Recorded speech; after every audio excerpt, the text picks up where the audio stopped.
You're not feeling the event. You're feeling your story about the event. And that story, it's killing you quietly. Most people live their entire lives thinking emotions are reactions to reality. They're not. They're commentary you've been rehearsing since childhood, a habit, an interpretation loop you mistake for truth. The Stoics knew this 2,000 years ago. Marcus Aurelius, ruling an empire, wrote it down in his private journals. You have power over your mind, not outside events. Not because he was wise, because he had to be. The throne didn't come with peace. It came with betrayal, war, plague, and the weight of a civilization. And somewhere in the chaos, he figured out the one thing that could save him. The gap. The space between what happens and what he told himself about what happened. That gap, most of you don't even know it exists. Here's a small experiment I want you to try right now. Think of the last time you felt rage. Real, volcanic, I'm justified rage. Maybe someone cut you off in traffic. Maybe a colleague took credit for your work. Now, here's the uncomfortable part. The event itself, the thing that actually happened, didn't touch you. It couldn't. Events don't have feelings. They don't carry intention. They just are. What touched you was the story you instantly built around it. They disrespected me. They think I'm weak. I don't deserve this. That's not the event. That's you. And that you? It's been running the same script since you were 5 years old. The Stoics called this the dichotomy of control.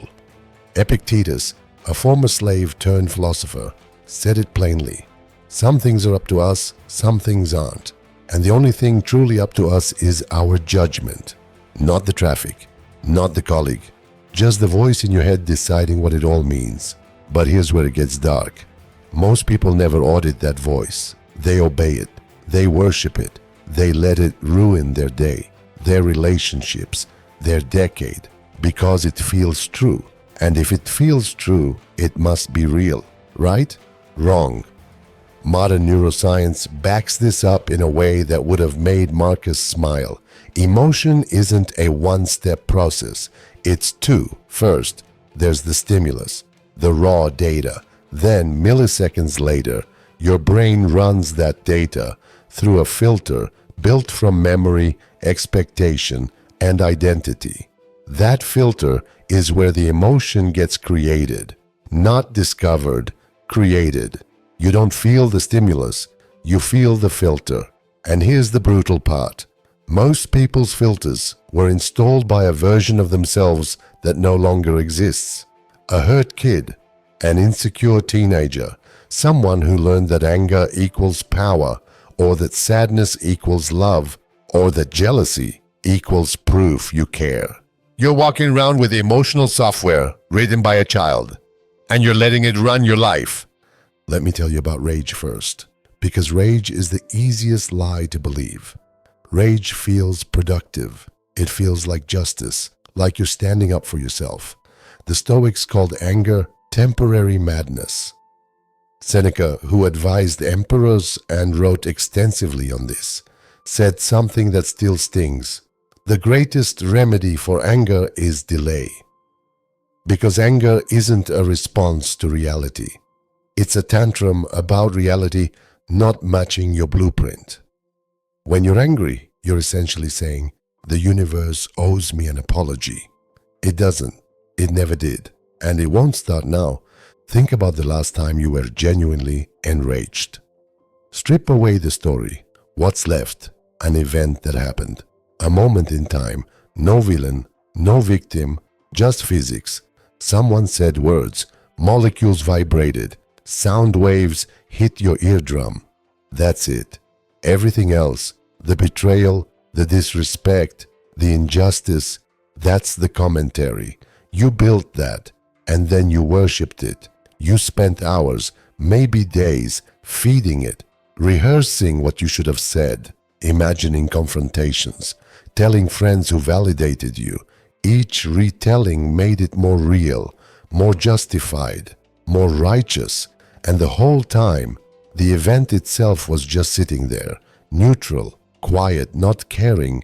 Marcus Aurelius had a line I think about constantly. How much more grievous are the consequences of anger than the acts which provoke it? He wasn't being poetic. He was doing forensic accounting. He'd seen men destroy alliances, fracture families, lose empires, all because they couldn't sit still with discomfort for 90 seconds. That's how long it takes for an emotional chemical cascade to run its course, by the way. 90 seconds. After that, you're choosing to keep the story alive. Now let's talk about jealousy, because jealousy is even more insidious. Rage at least has the decency to be loud. Jealousy is quiet. It builds altars in the dark. It makes you check their Instagram at 2 a.m. It makes you measure your worth against someone else's highlight reel. The Stoics had a concept called oikaiosis, which roughly translates to natural affection or attachment. But when it gets twisted, when you start attaching your sense of completeness to what someone else has, you're not just envious. You're outsourcing your identity. You're signing a contract that says, I'm only okay if they're not ahead of me. That's not a feeling. That's a cage you built with your own hands. I remember a friend once told me, and I'm paraphrasing here, I don't hate them for succeeding. I hate myself for not. And I thought, that's it. Jealousy isn't about them. It never was. It's about the story you tell yourself when you see them. The story that says you're behind, that you're not enough, that life is a zero-sum game and their win is your loss. None of that is true, but it feels true. And that feeling, you feed it. Every comparison, every scroll, every silent moment where you imagine the life you should have. You're not stuck in reality. You're stuck in commentary. The cruel part? Jealousy feels like self-awareness, like you're being honest about your shortcomings, but you're not. You're just building a prison and calling it inside. Here's where it gets uncomfortable. Fragility, the new sacred text, the story that says, I'm too hurt to change. I'm too damaged to take responsibility. You don't understand my trauma. And listen, I'm not saying pain isn't real. It is. But pain and suffering are not the same thing. The Stoics knew this. Pain is inevitable. Suffering is optional. Suffering is what happens when you take the pain and build a monument to it. When you make it your identity. When you weaponize it so no one can ever ask you to grow. Marcus Aurelius buried 6 children. Let that sink in. 6. And he still wrote, the impediment to action advances action. What stands in the way becomes the way. He wasn't being motivational. He was being surgical. He was saying, you can let this destroy you, or you can let it refine you. He chose the latter, not because he was superhuman, because he refused to narrate his suffering into a life sentence. Modern culture tells you the opposite. It says your pain is sacred, that your fragility is a shield, that anyone who challenges your narrative is attacking you. But here's the truth they won't tell you. The more you defend your fragility, the more fragile you become. The more you protect your story, the more it owns you. And eventually, you're not a person anymore. You're just a walking wound, demanding the world tiptoe around you. I want to be very clear. This isn't about suppression. This isn't about toughing it out or pretending you don't feel.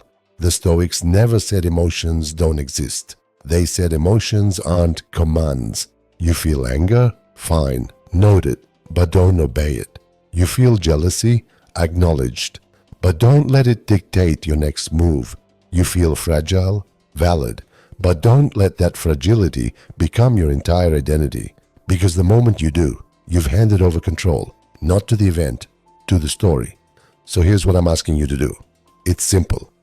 Uncomfortable, but simple. For the next 7 days, every time you feel an intense emotion, rage, jealousy, heartbreak, anxiety, whatever, pause just for 90 seconds and ask yourself one question. Am I responding to the event, or am I responding to my commentary about the event? That's it. Don't try to change the emotion. Don't judge it. Just notice the gap, the space between what happened and what you're telling yourself about what happened. Because I promise you, that gap is where your power lives. Most people won't do this because it's terrifying. It means admitting that the thing you've been blaming, the person, the situation, the universe, maybe wasn't the problem. Maybe you were, not in a guilty way, in a responsible way. Responsibility isn't blame, it's agency. It's saying, I can't control the event, but I can control how I narrate it. And the moment you take that control back, everything changes. Here's a small story. Last year I got an email that should have destroyed my week. Someone I respected, someone I'd invested time and energy into, sent me 3 sentences that basically said, "You're not good enough and I'm done with you." My first instinct, rage, drafting a response in my head before I even finished reading. And then I remembered something Marcus wrote. Choose not to be harmed and you won't feel harmed. Don't feel harmed and you haven't been. So I sat with it. 90 seconds, then 2 minutes, then 5, and somewhere in that silence, the story collapsed. What was left? 3 sentences. No villain, no victim, just someone else's opinion. Which, by the way, I don't control. Never did. Never will. And once I saw that, the rage evaporated. Not because I suppressed it, because I stopped feeding it. That's the protocol. That's the practice. And if it feels cold, good. Truth isn't warm. Truth is accurate. And the accurate thing is this. You're not a victim of your emotions. You're the author of your commentary. And if you don't like the story you're telling, you can rewrite it today, right now. The Stoics had a technique called the view from above. Marcus used it constantly. Imagine yourself floating above the earth. Look down, see the city, see your house, see yourself in this moment, feeling what you feel. And now pull back further. See the continent, the planet, the solar system. From that height, does your anger still matter? Does your jealousy? Does your fragility? Or does it all just look like theater? Like a small human taking a small moment and inflating it to cosmic proportions? Because that's what you do every time. You take an event, a neutral, meaningless blip in time, and you turn it into the center of the universe. And then you suffer for it. Not because the event was unbearable, because your story about the event was. Here's the part no one wants to hear. Most of your suffering isn't caused by what happened to you. It's caused by your insistence that it shouldn't have happened. You're not angry at the event. You're angry that reality didn't consult you first. You're not heartbroken over the breakup. You're heartbroken that the universe didn't follow your script. And as long as you keep demanding that reality apologize, you will stay stuck. Because reality doesn't care. It never did. It's not cruel. It's not kind. It just is. And here's the liberation in that. If reality doesn't owe you anything, then you're free. Free to stop arguing with it. Free to stop narrating it into a tragedy. Free to act without needing the universe to validate you first. That's what the Stoics meant by ataraxia, not numbness. Precision, not reacting less. Reacting accurately. Seeing the event for what it is, nothing more, nothing less, and choosing your response from a place of clarity, not chaos. Let me give you the 5 stories you're probably running right now. 1. I've been betrayed. 2. Life is unfair. 3. No one understands me. 4. I'm falling behind. 5. I deserve better. All 5 not facts, interpretations, and bad ones. Let's dismantle them. I've been betrayed. By who? Someone who acted according to their nature, their pain, their limitations. They didn't betray you. They acted like themselves. You just expected them to act differently. That's your story. Life is unfair. Compared to what? Your imaginary version where everything goes your way? Life isn't fair or unfair. It's indifferent. You're the one calling it unfair because it didn't match your blueprint. No one understands me. Or maybe you're not explaining clearly. Or maybe understanding isn't the point. Maybe acceptance is. I'm falling behind. Behind who? Someone with a different path, different timeline, different definition of success. You're not behind. You're just running someone else's race. I deserve better. Based on what? Effort? Intent? The universe doesn't operate on a merit system. It operates on causality. You get what the conditions produce, not what you think you've earned. Every single one of those stories, a trap, a loop. a way of outsourcing your peace to circumstances you can't control.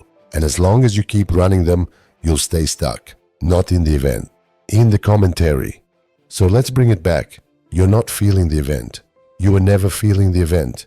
You're feeling your interpretation, your story, your ancient, outdated protective mechanism that once kept you safe and now just keeps you small. And here's the challenge. For 7 days, catch it every time. The rage, the jealousy, the heartbreak, the anxiety. Pause, 90 seconds. Ask the question, event or commentary? Don't try to fix it. Don't try to justify it. Just see it. See the gap. Because once you see it, you can't unsee it. And once you can't unsee it, you have a choice. Keep telling the story or let it go. The Stoics didn't promise happiness. They promised freedom, not from the events, from the tyranny of your own narration. And that freedom, it's not granted, it's taken by you today, in this moment, by refusing to call the storm a tragedy, by refusing to call the silence rejection, by refusing to call the event anything more than what it is, neutral data, waiting for you to decide what it means. Take back the commentary. You don't control the storm, but you control whether you call it the end of the world. The event doesn't care what you call it. It just happened, and then it's gone. Everything after that, that's you. So here's your move. 7 days. One question, event or commentary. No journal required, no app needed, just attention. And if you make it through, if you actually see the gap even once, you'll understand what Marcus meant when he wrote, "The happiness of your life depends on the quality of your thoughts, not the events, the thoughts, not what happens, what you decide it means. And if this feels cold, if it feels clinical, if it feels like I'm stripping away the drama you've been clinging to, good, that's the point. You don't need more comfort, you need more clarity. You don't need validation, you need precision. And precision starts with one ruthless question. Am I responding to reality or to the ghost of a story I've been telling since childhood? The event is over. It was always over. The suffering, that's all commentary. And commentary, unlike the event, you can turn off. The question is, will you?